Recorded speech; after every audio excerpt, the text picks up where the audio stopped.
September 1976. The first Space Shuttle orbiter is unveiled for the public in ceremonies marking its completion. The orbiter, looking much like a modern jetliner, is the basic element in the Space Shuttle transportation system.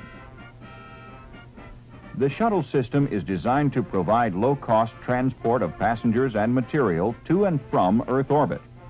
It will carry out the needs of space science and applications for at least the remainder of this century, providing inexpensive and routine access to space.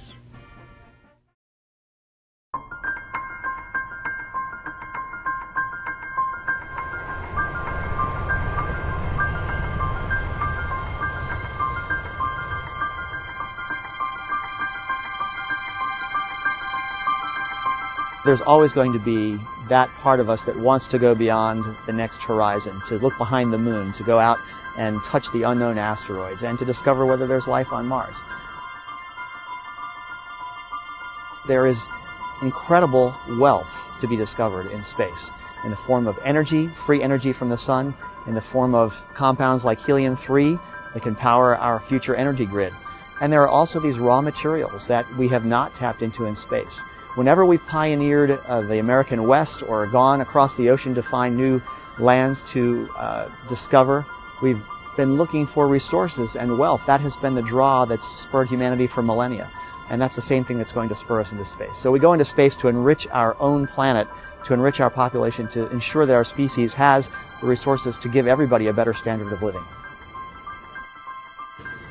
We joined the shuttle program early enough in 1978 that we really got to help build the final stages to STS-1, the first launch in April of 1981. Whether it was software development or procedure development, those unseen, unheralded bits of work that countless engineers and experts work on that culminate in the magic moment known as a space launch. I was transfixed as we drove across the causeway of an early morning to get in position in time for the launch. The rotating service structure was rolled back, and for the first time in all of those months that we'd been getting ready, for the first time, there stood on the launch pad, blazingly illuminated by these powerful xenon lights, what struck me literally as a glittering diamond, a real live spaceship, poised on a launch pad, really ready to go, and really destined to leave this planet in just a few short hours.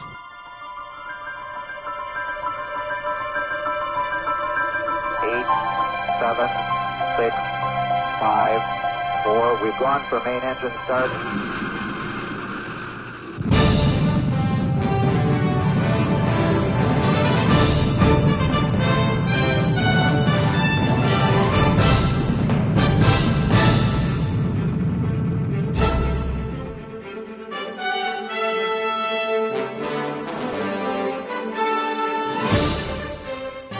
The world's greatest flying machine, I'll tell you that. It was super.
We have main engine start, 4, 3, 2, 1, and liftoff.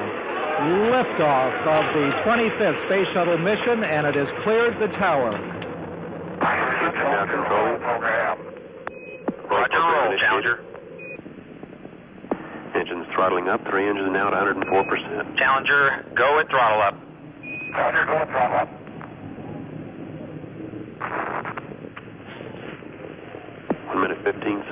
velocity 2,900 feet per second, altitude 9 nautical miles, downrange distance 7 nautical miles. Flight controllers here looking very carefully at the situation. The crew of the Space Shuttle Challenger honored us for the manner in which they lived their lives. We will never forget them, nor the last time we saw them this morning, as they prepared for their journey and waved goodbye and slipped the surly bonds of earth to touch the face of God.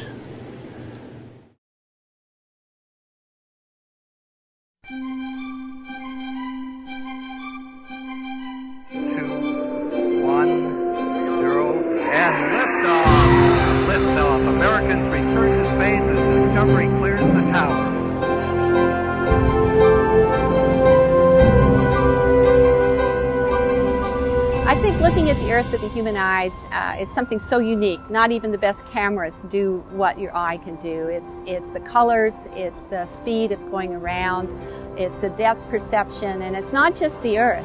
It's looking out. You know, Carl Sagan was right. There are billions and billions of stars out there. You don't begin to see the universe till you get above the atmosphere. 2, 1. Ignition and liftoff of the maiden voyage of Endeavour on a satellite rescue mission.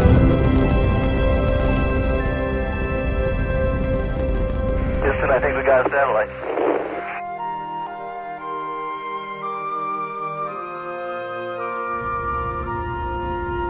Ground controller's got a chance to look at that.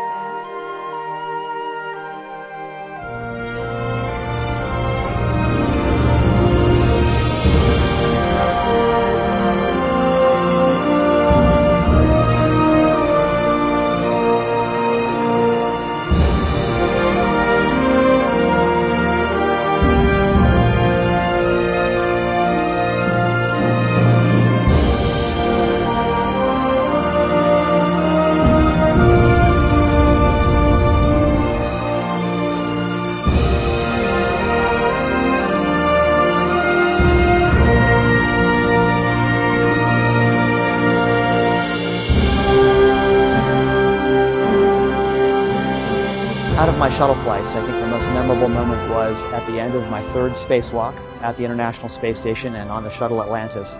We got a little bit ahead of schedule and we had time to just take a look around.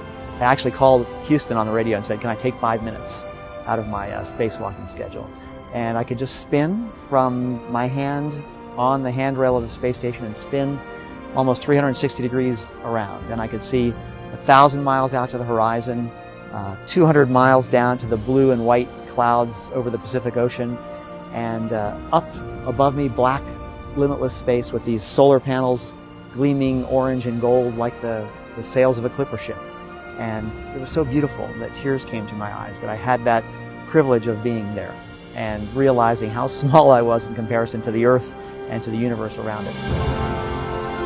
When I was in my first year of graduate school, that's when the space shuttle flew for the very first time, and realized that what they were using the space shuttle for was to do research in space. And I just thought it would be so exciting to be able to do what I was thinking of doing, which was research, and do it in such a unique environment, and have the added excitement of being part of space exploration.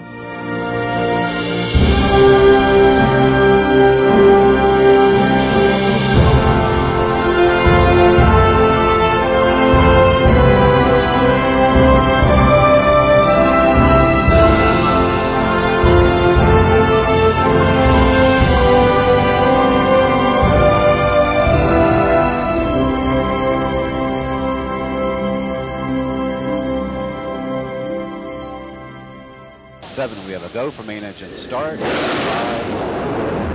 3, 2, 1. We have booster ignition and liftoff of Space Shuttle Columbia with a multitude of national and international space research experiments.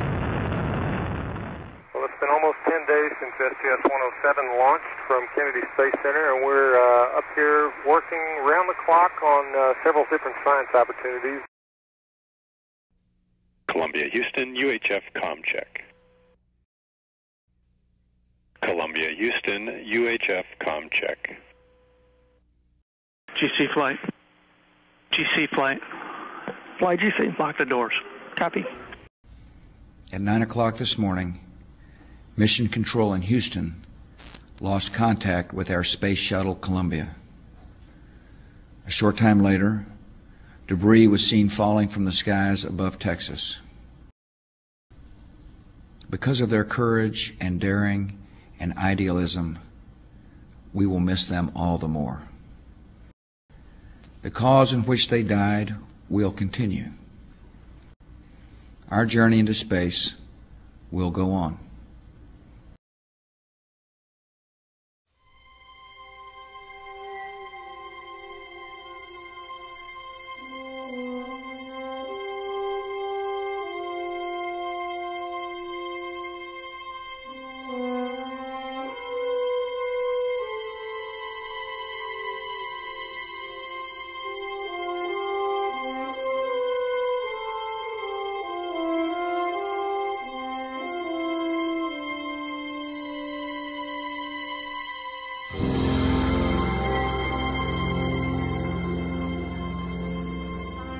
Discovery Launch Director.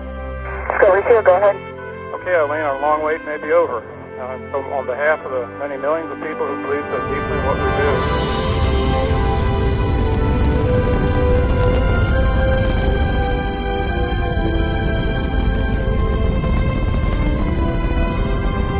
Discovery, on this our Independence Day, it is time to put this nation back into space and on course for our journey to Mars.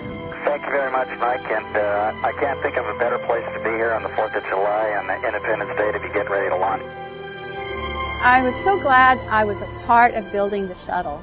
I think a lot of young people don't know that astronauts started out as engineers and scientists. They had to have a technical degree, and we worked in it for many years. So I was a professional engineer, and I had the opportunity to help build Columbia and then to fly in it twice.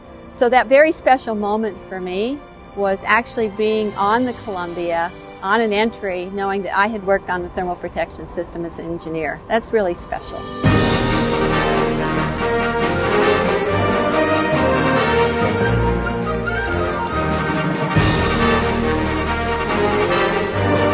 Liftoff, the final liftoff of Atlantis, shoulders of the Space Shuttle America.